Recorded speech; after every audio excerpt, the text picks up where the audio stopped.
Okay. So I think everything's back to normal.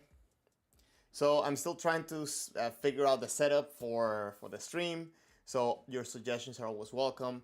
Right now I'm in Japan, so I'm still figuring out the whole thing with the internet. I see that my connection is really bad and still setting out like with a little space, a good place for the stream. So again, your feedback is always welcome. What I want to do today, I want to go over some videos from this most recent Hachidan All Japan. I think those videos offer a lot of good materials for us to improve our kendo.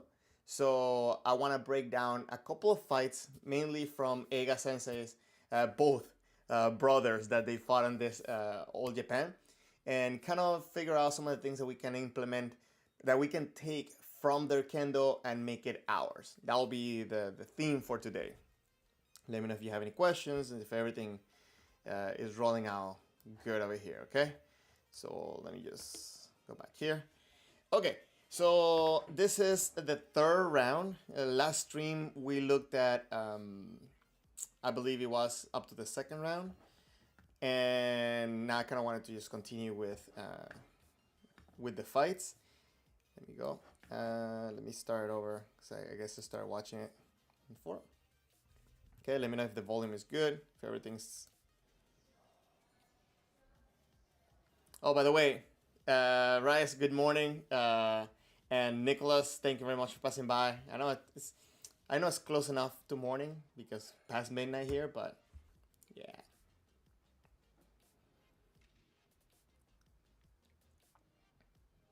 So, as I mentioned right now, I'm in Japan, and for me, the main focus is that first step to approach my opponent, to kind of create a reaction, to make an opening, and then be able to immediately take the opportunity when it's there. And if my opponent is coming my way, be able to react properly. So that's one of my main focuses right now, and I'll tell you, it's been really hard. My legs are really tired because I'm still figuring out a good position for myself. But as soon as I figure something out that is worth mentioning, I'll make a video about it. Okay. I wanted to check out this part right here. You know Kyono Sensei, Nick? So the reason why I made a little pause about the approach to the opponent is because I really like the way, I really like Eiga's, I guess, I don't know, I guess we'll call him by first name, Hideyuki. I like his kamae and I like his approach. I feel that Eiga Naoki Sensei, he is a little bit more all up on your face, and his kamae is a little bit, let's say, harder to replicate for me, right? It's not that I'm trying to look like Eiga, but I'm saying that his older brother, I really like more the way that he approaches his opponent, approaches his kendo. I like it. I'm not saying that it's better, right? It just catches my eye. And one thing that I notice here, right, is that, and I always say it in all my videos, you have to keep your balance. Can you guys see my mouse? I don't think you guys can see my mouse. I don't know why you guys cannot see my mouse, but in the bottom left, the back leg, you always want to keep your attention, your weight on it. Doesn't mean that you're gonna be resting. Can I see my mouse? Back a little bit.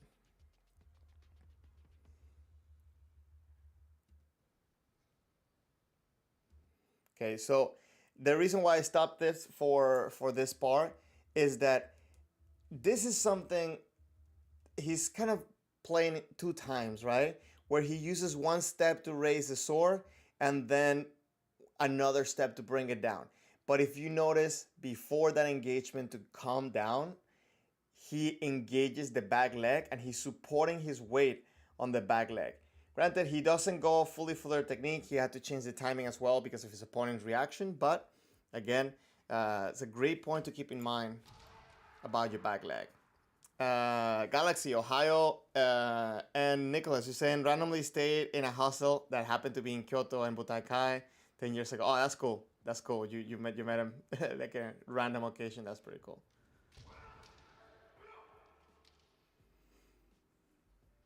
Guys, your feedback again on the sound, on the connection, and overall suggestions right now are greatly appreciated. I feel like I look like a DJ now with all these computers in front of me and the camera so far back.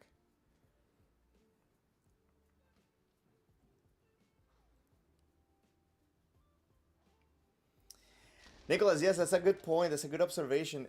Something that we can do as well as a tool, right? If you do this without wanting to do that, then it's a bad habit. But it can also be a tool where you can readjust the distance. It serves as a way to readjust the distance and a way to kind of like engage in a different timing. So it's pretty good catch, man.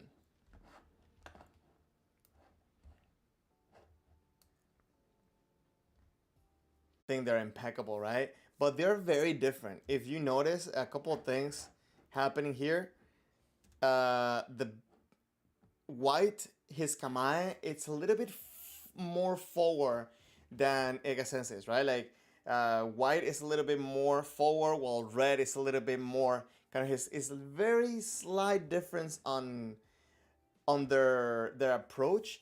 But I think obviously both of them, they really know their body, they really know how to move. So it's very important to understand. I think for us to experiment different points of our kamae, so that way we can find out what works for us and actually what's gonna give us the best results.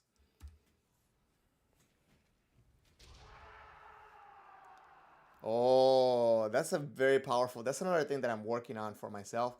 It's having a powerful and a good, not only impact but stability on my strike. Right. So that's actually very good execution right here. So, and this is something that I feel like even myself, I suffer of this. So I kind of want to break this down. It's so bad. Let me see if I can fix the fact that you guys cannot see my mouse. Give me a second. No, I guess I can't. Okay, sorry guys. I'll try to figure out another way because right now I'm using my iPad, so maybe that's what threw it off. But one thing that I want to point out from this right here is that at the moment of striking, right?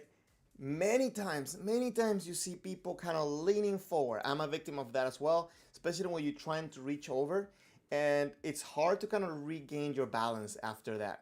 So the main idea is you want to try to shoot from the bottom, loosen your stability, and taking away the power from your strike.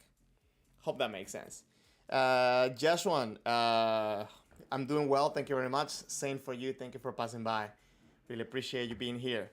Again, guys, let me know if you prefer Saturdays this time or maybe Sundays. I'm also planning on doing members only. I think I'm probably gonna try to start it this week. A members only stream where I will share a little bit of what I've been doing in practice, share some of my videos, and share some of the videos of the people that I'm practicing with that allow me to do this as well, and to be able to kind of not only kind of give you my progress, but also kind of like go through like my train of thought, my process of how I'm approaching my practice here. So if you guys would like to be part of that, I'll put the link for to become a member of the stream in a second in the chat. Okay, let's keep playing this.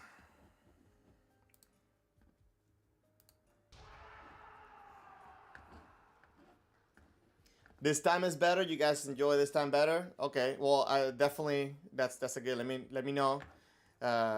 Any more people that keep joining? Let me know about that. How you guys feel about that?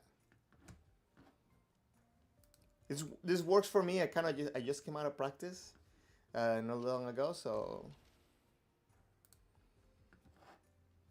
and then I can plan my videos on Sunday, right?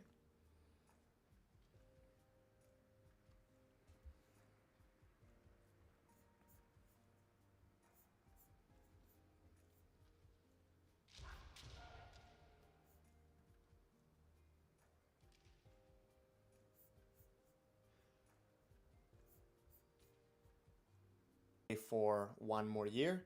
So maybe by the time of the next WKC, the mask rule will be taken out. But as it is right now, competitors have to wear a mask. I don't know why they took it out from the chimpanzees, but they definitely kept it for the competitors. Don't ask me the reasoning on that.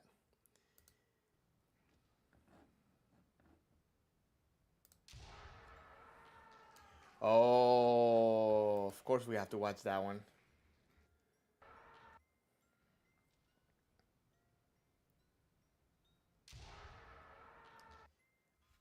That is so sharp.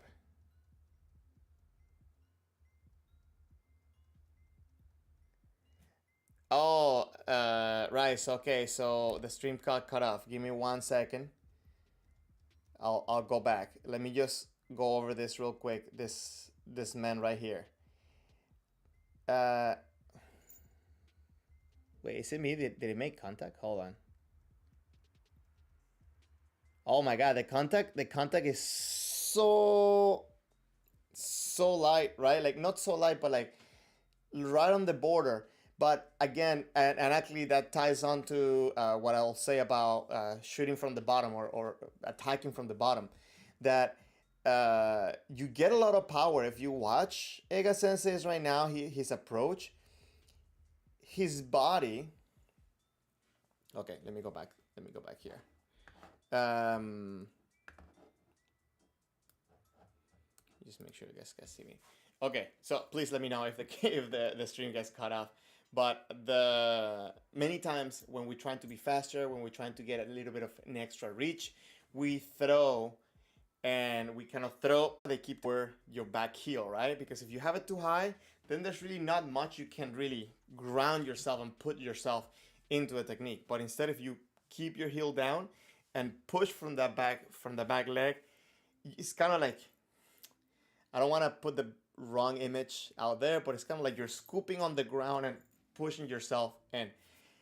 On theory, I know how to do it, right? But on the moment there, especially right now where I'm trying to fix my command, trying to fix my approach to my opponent, I am having a lot of trouble with this. But this is what I have been noticing, especially this past week, where I have had some people kind of just looking into this and just like drilling this on me, that you want to lower your body, you want to put your weight mostly on the back leg so you can shoot off rather than kind of support yourself with the front leg and then just barely push towards your opponent. Does that make sense? And if you watch Ega Senses right here, you see his body is kind of like coming like this, right? Rather than this. And this is something that I will discuss. Like I haven't like I'll prepare some of my videos, and especially when I'm doing it wrong, it's very obvious because even though it looks like I'm going forward, there's a little bit of a kick up, right? When I'm trying to be faster, and unfortunately, the cure for a lot of these problems is first breaking it down, doing it slow, and then add the speed. If you try to be the fast and the strongest and you throw everything out there without knowing the proper mechanics, you're gonna have trouble. So right here, if you see his his body is going in. I need to figure out a better way to. Could it be? Let me try.